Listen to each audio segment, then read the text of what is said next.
Hello, and welcome back to Coin Lady channel. Companies like Ripple are looking to invest outside as a result of the United States' hazy crypto rules. According to Brad Garlinghouse, the CEO of Ripple recommended that the United States adopt the same policies as the United Kingdom and Singapore. What do you believe this means for the future of Bitcoin and the economy in the United States? Today's video will address these concerns. As the Ripple SEC lawsuit nears a conclusion, Bob Ras Solidyanek, co-founder, expressed his thoughts on the SEC's cryptocurrency rules. According to Ross, the crypto industry is already feeling the repercussions of the SEC's tough stance. He argues that the agency's classification of virtually all digital assets and securities demonstrates a lack of understanding of these novel technologies, resulting in frivolous legal battles for companies like Ripple.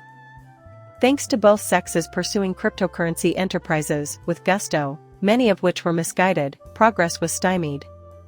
He expresses concern that it could inhibit creativity and force many businesses to go offshore. He maintains that Ripple must adapt to the current regulatory climate.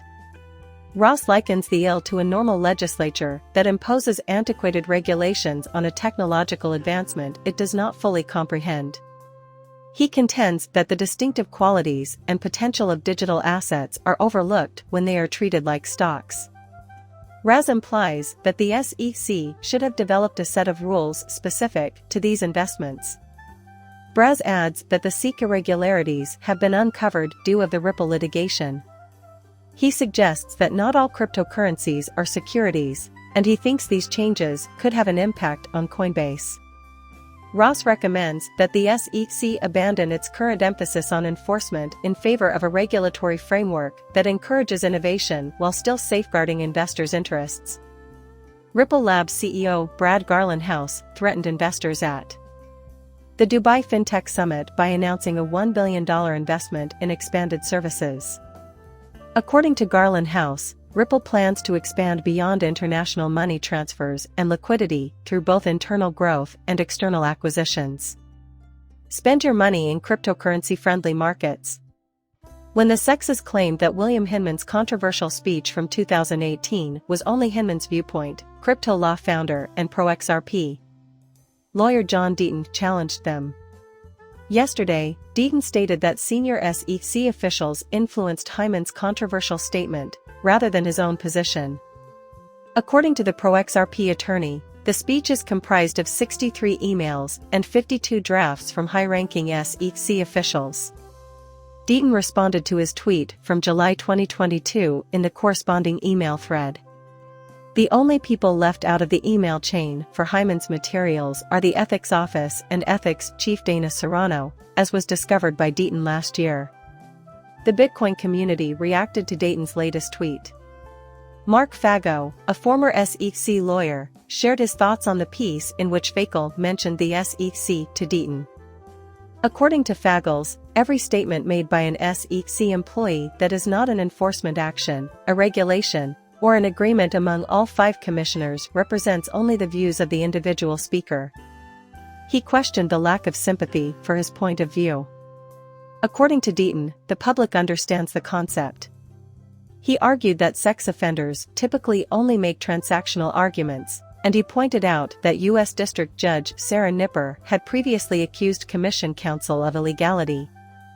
Deaton's latest statements highlight a problem with Hinman's 2018 Yahoo Finance All Market Summit address. After Rippling asked for proof of Hyman's claims, the cryptocurrency industry took note when he declared Ethereum and Bitcoin to be not securities. Hyman's papers are the arguments about racy speech topics. When asked about the article, the SEC said that Hyman's comments reflected his perspective and not that of the Commission. Deaton denies this, and when Judge Sarah Net-Byrne rejected the SEC's plea to seal the materials, the SEC changed its position. The crypto basic judge Annalisa Torres has reportedly just unsealed Hyman's documents. The gender gap in crypto industry has been especially beneficial to Europe. In order to avoid being misunderstood, crypto businesses, says Brad Garlinghouse, CEO of Ripple. KNBC spoke with Garlinghouse, whose company recently bought Swiss crypto startup Medico, and he said that the government crackdown will limit his company's ability to do deal with organizations and individuals in the United States. The SEC crackdown has, unfortunately, prompted businesses like Ripple to increase its overseas investments.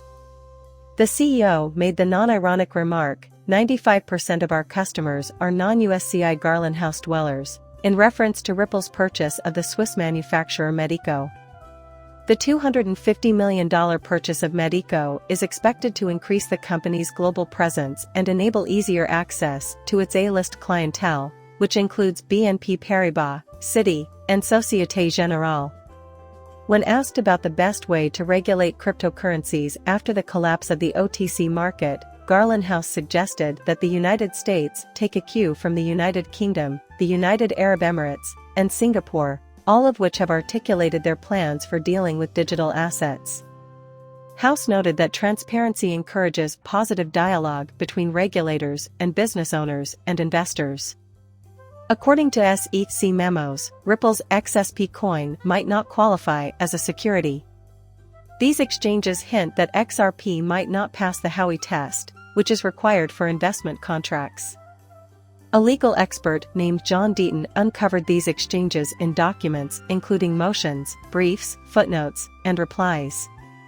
The teams of lawyers involved and their focus on the implications of these exchanges were left baffled. It appears from the correspondence in Deaton Exhibit 220 that XRP might fail the Howey test. Deaton admits that the email's significance was initially disregarded because they were buried in a term discussing independent market participants' sex analysis, that XRP was not a security, but the payment business, and the sixth are now reportedly in compensation talks. Ripple has requested an additional week to submit redacted versions of its cross motions for summary judgment, exegeses, and exhibits, including the Hinman documents, to the public. Attorney and Bitcoin enthusiast John Deaton anticipates the SEC to continue the litigation when the Hinman docs are released, as they highlight the 2018 comment by former SEC Director William Hinman proclaiming Bitcoin Bitcoin but Tetra and Ethereum ETH not securities. He thinks the wave would have died down by the time we got these supplies. Judge Annalisa Torres refused the prosecutor's bid to seal the disputed diamond papers, enabling Ripple to postpone their release until June 13. Deaton believes SEC head Gary Gensler, who hates the crypto business, will see the lawsuit through. Former SEC Division Director William Hyman's 2018 summit address pronouncing Ethereum ETH and Bitcoin BCA not securities was among the documents that were supposed to be made public on June 6 per a court order. In light of the judge's ruling on May 16, Defense Counsel James Key filed and anticipated these discoveries on June 6. The court ordered both parties to produce public redacted summary judgment materials no later than September 9, 2022.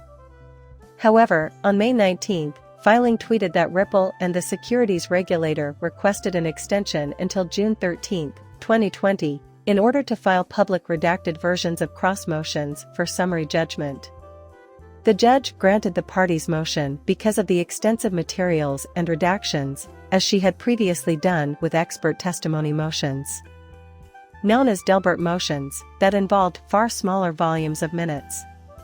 In the letter, pro-Ripple attorney John Deaton claims that Division of Trading and Markets Director Brett Redfern told Hymans that Deaton's May 21 interview with Fox Business journalist Alia Tourette would cause even more market confusion. The chief legal officer of Ripple's, Stuart Calderon, has previously argued that the Howey test should be read in accordance with the common law framework, citing a U.S. Supreme Court judgment that said legal teams and courts should adjust aspects from earlier cases to match the current legal context. The Supreme Court declared in 1976 that art lithographs offered for investment were not securities if the seller had no post-sale contractual responsibilities to the buyer, and he highlighted this decision last week. Sufficient evidence to deduce that the cited passage fails to meet all of the Howey analysis's requirements, and is thus not a security within the meaning of the federal securities laws. According to the email, proving that XRP and other cryptocurrencies are securities depends on whether or not they pass the Howey test. If the SEC or its employees publicly announce that XRP is not a security, the case against Ripple could be rendered moot. Pro-cryptocurrency attorney Bill Morgan suspected a communication was delivered by a Secret Service attorney, and Deaton agreed that the SEC's representative may have been paraphrasing another XRP research. Morgan elaborated by saying that given the number of people interested in the comments on Hyman's speech, an attorney from the SEC department was probably involved. A lot of people are counting on the SEC to release Hyman's emails to dispel these rumors. In the past week, Ripple has made a number of announcements aimed at expanding its platform. Ripple paid $250 million for Medico's acquisition. Please like and subscribe my channel.